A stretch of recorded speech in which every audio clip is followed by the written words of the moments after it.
Convict leasing. What is it? Yeah, what? You really want to know? Yeah. Okay, here we go.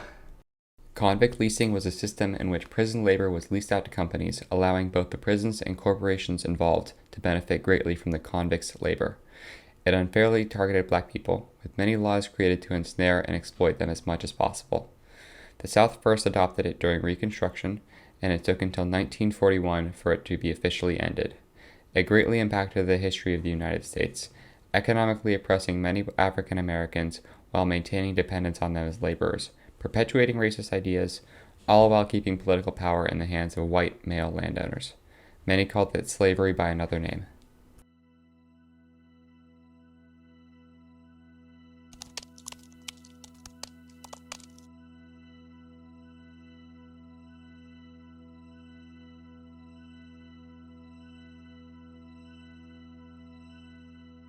We can't talk about convict leasing without first understanding the impact of slavery on the Southern economy.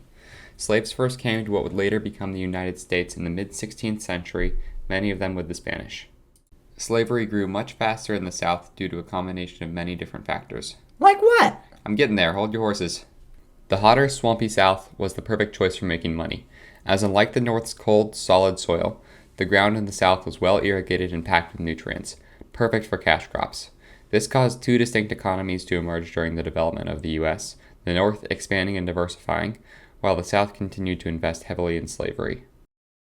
This culminated in the Civil War. A civil war? Where have you been, under a rock? You didn't have to say it like that. Anyway, what happened during the war? Well, 1862. Confederate Union General McClellan General attempted to capture Richmond via the River Virginia. General John But he was and thwarted by Confederate Confederate General General Robert Robert E. Lee, who had just taken battle of Antietam, September 1862. The bloodiest single-day battle in American history, saw Lee's first invasion halted by aiming to McClellan. cut off Richmond Though from vital tactically supplies. inconclusive, this siege provided provided President Confederate Lincoln the forces opportunity. And that's basically it. The Civil War destroyed much of the South, leaving it physically and emotionally crippled and in desperate need of support. Because of that, the North sent down the military to help facilitate Reconstruction efforts. This era, Reconstruction, not only helped to rebuild the South, but also gave us several important constitutional amendments. These three? No, these ones, idiot. Hey! Sorry, forgot about the rock. These three amendments, known as Reconstruction Amendments, were the 13th, 14th, and 15th in the United States Constitution. They abolished slavery, guaranteed equal rights under the law to black people, and allowed them to vote. However, I don't like the sound of that. there was one clause within the 13th Amendment that got us into this whole mess. It stated that neither slavery nor involuntary servitude, except as a punishment for crime, shall exist within the United States. You connecting the dots on what Southerners might have thought when they read this? Hey now, looks like we might be able to bring slavery back after all. And that's just what they did. Now that you're all caught up, let's get into convict leasing.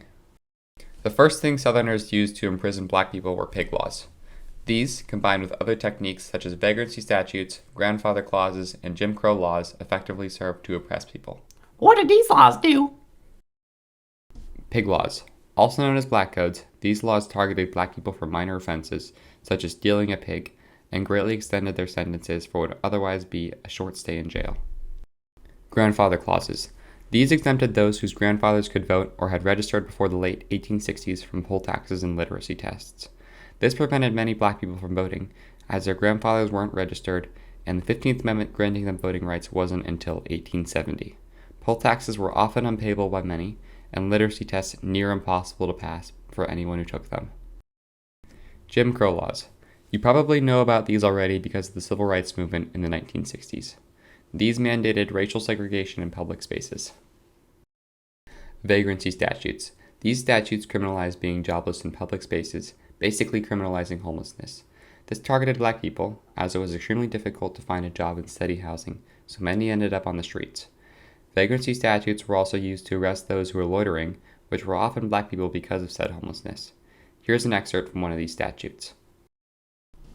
For example, like the second one, which reads, all persons who, not having wherewith to maintain themselves and their families, live idly and without employment, and refuse to work for the usual and common wages given to the other laborers in the like work in the place where they then are. And another example, The fourth, which says that all persons going from door to door or placing themselves in streets, highways, or other roads to beg alms, and all other persons wandering abroad and begging, unless disabled or incapable of labor. Because recently freed slaves were often left with no money or property, and because of these extreme laws, it was very difficult for freedmen to find work and make money. Many found themselves in the streets, out of cash and nowhere to go. Other factors as well, like high illiteracy rates with former slaves, combined with purposefully vague laws, allowed the police and white crime hunters, who were paid money in exchange for arrests, to imprison people whenever the state needed labor. Spikes in arrests often coincided with plantation harvest seasons. You might as well call them kidnappers at that point. Totally. And combine this with practically no legal protection, prisons were quickly and disproportionately filling with black Americans. Here's one statistic for you. During slavery in Tennessee, less than 5% of prisoners were black. However, after the Civil War, this number rose to 52% of prisoners in 1866 and 75% in 1891. That's totally messed up, man. I couldn't imagine walking down the street one night and just getting stolen up by someone. That's like being legally kidnapped. Exactly. Because of this, voting rights were extremely important for those fighting against convict leasing. It was important not just because you could change laws if you had representatives in power, but also because you needed to be registered to vote to serve on a jury. This is one of the reasons why the South's voting laws were so restrictive, because if black people could vote, they could dismantle convict leasing for good. In the South, all white juries allowed white criminals to get away with pretty much everything, but gave black people extreme sentences on the smallest of charges. This is clearly seen through this list of county convictions, where a black man got a 2-year sentence for perjury, lying in court, but a white man got a 6-month sentence for manslaughter. The color of your skin effectively determined your sentence. When imprisoned, you are essentially disenfranchised, and this means there are much fewer black people that would be able to vote for an official who might have been able to make change. Convict leasing continued the concentration of power in the hands of white people. Things only got worse once you entered prison. Because the state only kept prisoners on average for smaller lengths of time, and because they were leased out to companies with separate housing, prisons were horrible places to live. One reporter from the time describes it like this. The odors, or better, the stench in the entire place was unbearable to a civilized person. Some of the members of your committees held their handkerchiefs to their noses and mouths as they went near the privies. The odor was such that the average person could not remain near them without nausea. The working conditions were atrocious. Unlike slavery, because companies only had a small investment in convict laborers, they had little incentive to treat them well.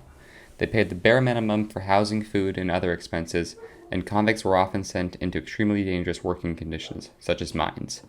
Another common form of work was in a chain gang, where prisoners would be chained to one another so they couldn't run away. One letter from a man named Jerry Shannon to the president in 1903 shows what it might have been like to work in one.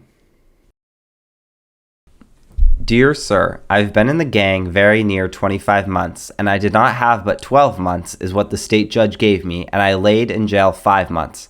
I was not able to work when I first went to the gang, and they just beat sores on me every day. They started to whip me one day, and I was so sore till I run from them, and they took me up to the county judge and gave me 8 more months. They hit one side of the head with the gun and burst my skull on the right side, so I can't hear out of my right ear.